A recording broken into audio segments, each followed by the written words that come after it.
Yo, what's up, Serpa Squad? Tanner here. The other week I obtained these stones. They were sold to me as hardscape for an aquarium, but even just at a glance, my gut says they're not safe for livestock.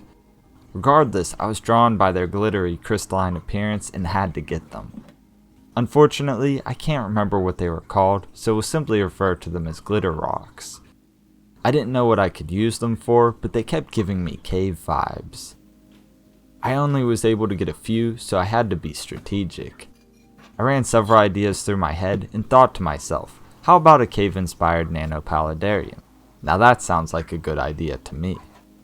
Typically, I'd escape after I build the tank, but materials are scarce. To maximize what I have, I went into the Scape Dojo and got to work.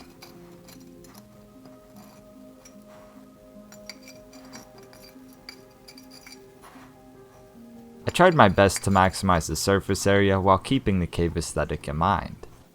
I kept picturing openings between the stones that mimic tunnels and features of that nature. Following those ideas, it didn't take long to come up with something I felt could work.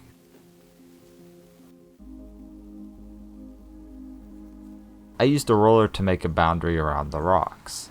I'll use these to scale the tank.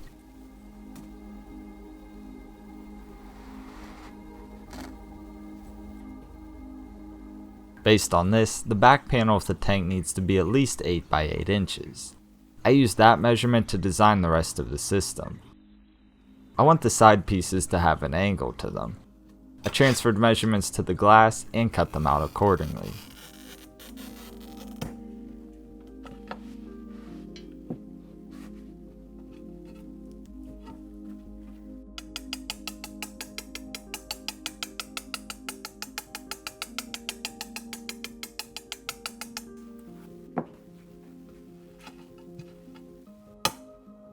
I repeated the process on additional pieces until I had everything for the base of the tank. As usual, I wet down a piece of sandpaper and buffed out the sharp edges. The water keeps glass debris from going airborne.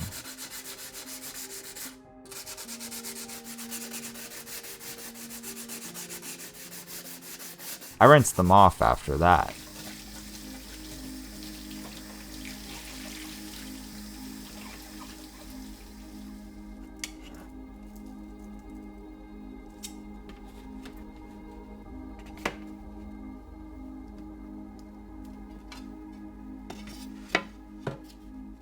I went on to tape the visible edges for clean beads of silicone.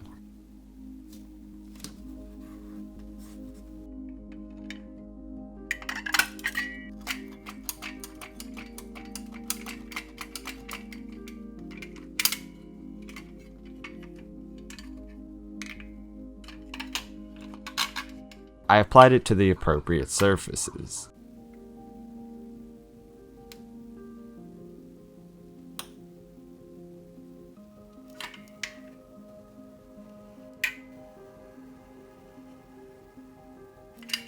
Then I carefully assembled the pieces and taped them together.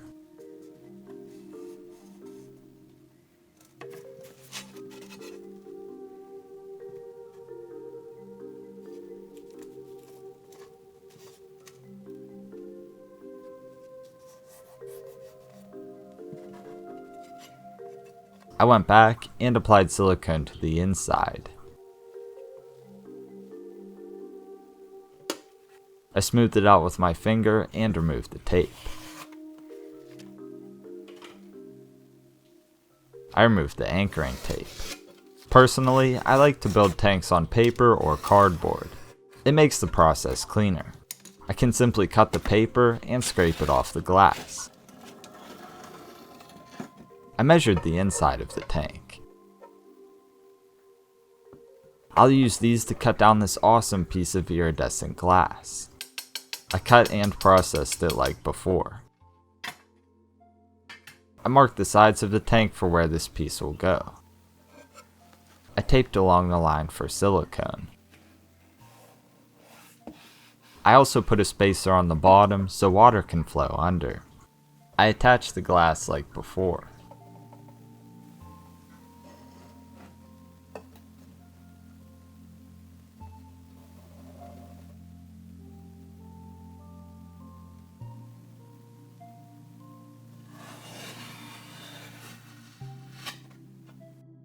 After that, I removed the spacer.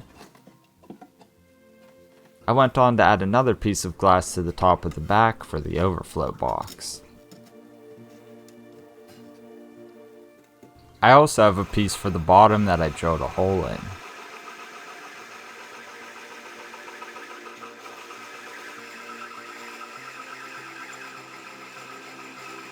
I added this to account for a Uniseal I'll include later. Then I secured it to the tank.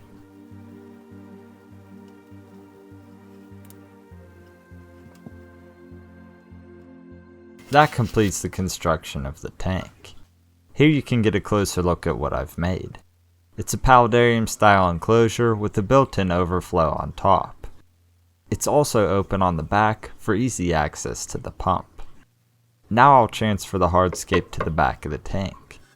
I did a dry fit for each piece first to confirm placement and to see where the contact points are. I applied silicone to those areas of the stones and pressed them onto the glass.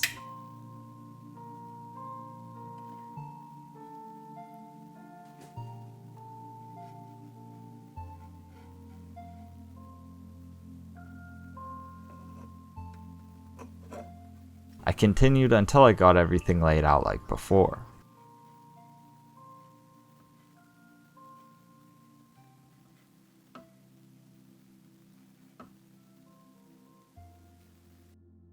I placed a piece of neoprene under the tank and cut it to size.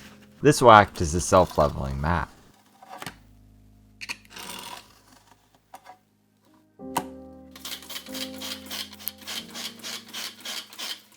I also added window frost to the sides for a cleaner look.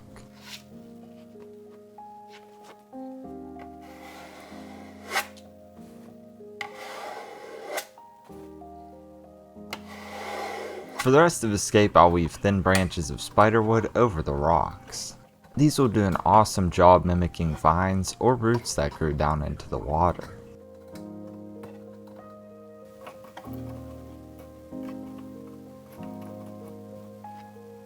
Once I got the look I wanted, I secured them with super glue gel. Then I sprinkled on a mixture of concrete pigments to conceal the glue. This also causes it to dry faster and typically creates a really seamless look. I rinsed it off after the glue dried. I installed the Uniseal along with the tube fitting.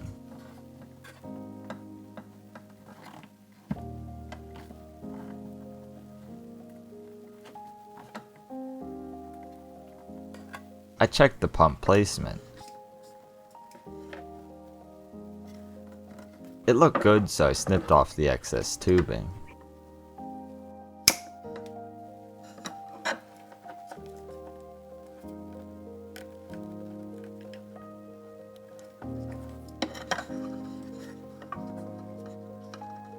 I also put a piece of filter foam in the overflow to fill the void.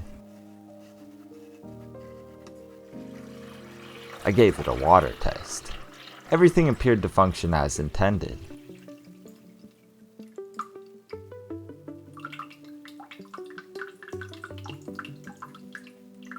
I went on to cover the foam and parts of the scape with Sphagnum Moss. It will divert and wick the flow of water for live moss, which I'll add next.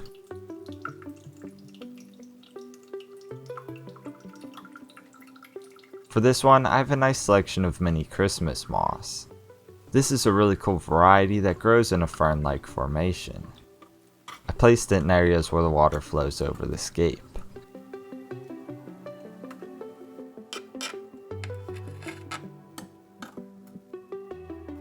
I drained the tank and added gravel and sand.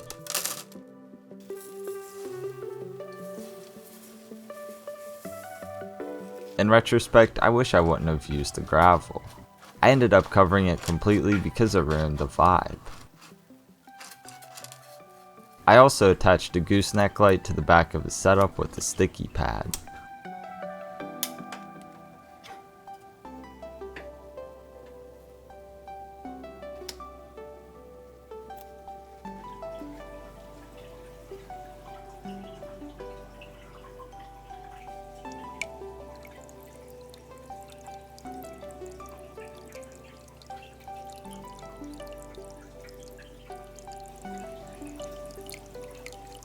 Now for the finishing touches. The first item I have are a few submersible lights. These will add a really cool uplight effect. I concealed them from the front with black lava rock. Although it's a different type of stone, they're almost indistinguishable from the glitter rocks once they're in the water. I finished it off with a few handfuls of duckweed.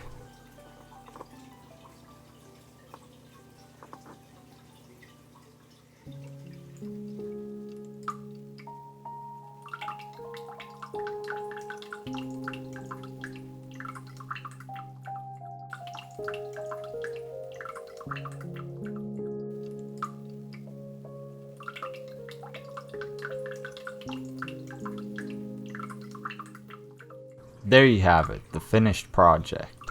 I like how it turned out, and I think it has a really unique look to it, especially with the iridescent glass on the back. My only complaint would be that the glittery bits in the stones aren't as visible on camera now that they're wet.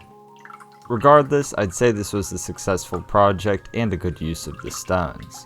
What do you think? Let me know down in the comments. That's all I have for this one though. Until next time, Serpa Squad, take care and peace.